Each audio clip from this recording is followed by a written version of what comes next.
სემინარის სტუდენტი ვიყავი, ანტონი დიდის სწავლებას ვკითხულობდი და ანტონი დიდს ეწერა, რომ ამ პარტავანი ადამიანიო, თუ კი რამე გაუკეთებია ამ ქვეყანაზე, აბსოლუტურად ყველა სიკეთეს ხაზს უსვამს და წყალში ყრისო, ვერ გავიგე. ძალიან გამიჭირდა ამის გაგება. მეთქი როგორ შეიძლება ღმერთი ისეთი უსამართლო იყოს, რომ თუ კი რამე გიკეთებია, უამრავი სიკეთე შეიძლება გაქვს ნაკეთები. მეთქი ერთი ამ პარტავნების გამო ყველაფერი წყალში როგორ უნდა ჩაგეყაროს. მერე მივხვდი. დიდი ხანი არ არის რაც მივხვდი. რას ნიშნავს ეს? იცით რას ნიშნავს? შენ შეიძლება ვიღაცას მართლა რაღაცა გაუკეთე. იმას შერჩება ის სიკეთეთ გაკეთებული, კი ბატონო. ის შეიძლება მადლიერიც იყოს შენი, მაგრამ შენ არ გარგებს ეს ყველაფერი არაფერს, ხვდები? შენ გიქარწყლებს, შენ გიკარგავს ეს ყველაფერს. ყველა შენს გაკეთებულ სიკეთეს ხაზს უსვავს ეს შენი ქედმაღლობა და ამპარტავნება. იმიტომ რომ შენ ამ ყველაფერს სულის აღსაშენებლად კი არ აკეთებ.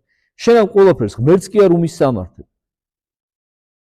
კი არ გახსოვს რომ ყველა ეს სიკეთე ღვთისაგან მოდის შენთვის, არამედ შენთვის შენ ხარ მაგარი, შენ ხარ ძლიერი.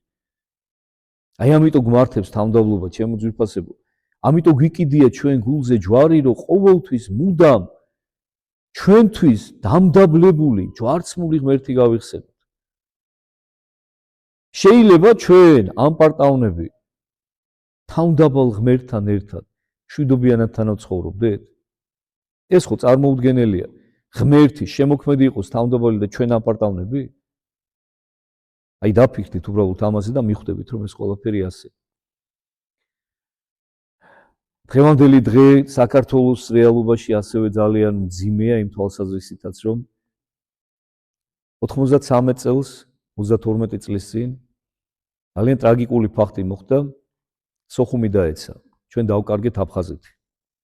სწორედ დღევანდელ დღეს, ჯვართამაღლების დღეს, 27 სექტემბერს.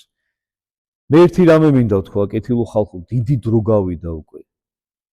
მე ის თაობა ვარ ჯერ კიდევ, რომელსაც ძალიან კარგად მახსოვს სოხუმი და 9 წელი ვისვენებდი ჩვენი ოჯახი აფხაზეთში ზაფხულობი და ჩემთვის ძალიან სანუკვარია და აი თქვენ ვერ აგიწერთ როგორ მენატრება. და როგორ მინდა იქ ჩასვლა და იმ ადგილების მონახულება, სადაც მე ბავშვობა მაქვს გატარებული. მაგრამ სამწუხაროდ ნახეთ რა ხდება, 32 წელი გავიდა უკვე. თაობა შეიცვალა. აი იქიდან წამოსულ ადამიანებშიც კი, აი აფხაზეთიდან ტოლუილებშიც კი, უკვე ახალი თაობა წამოვიდა, რომელსაც აფხაზეთი აღარ ახსოვს. რომლებიც აქ დაიბადნენ და აქ გაიზარდნენ. და ძალიან მძიმეა ეს ყველაფერი, იმიტომ რომ ნელ-ნელა ჩვენ შეიძლება ეს ყველაფერი დაგვავიწყდეს და არ უნდა დაგვავიწყდეს არასოდეს. აფხაზეთი ჩვენ იცი როდის დავკარგავთ და სამაჩაბლოს? როცა ჩვენს ახალგაზრდებში და არა მხოლოდ ახალგაზრდებში აი ეს ნოსტალგია გაქრება მის მიმართ. ეს არ უნდა მოხდეს არასოდეს.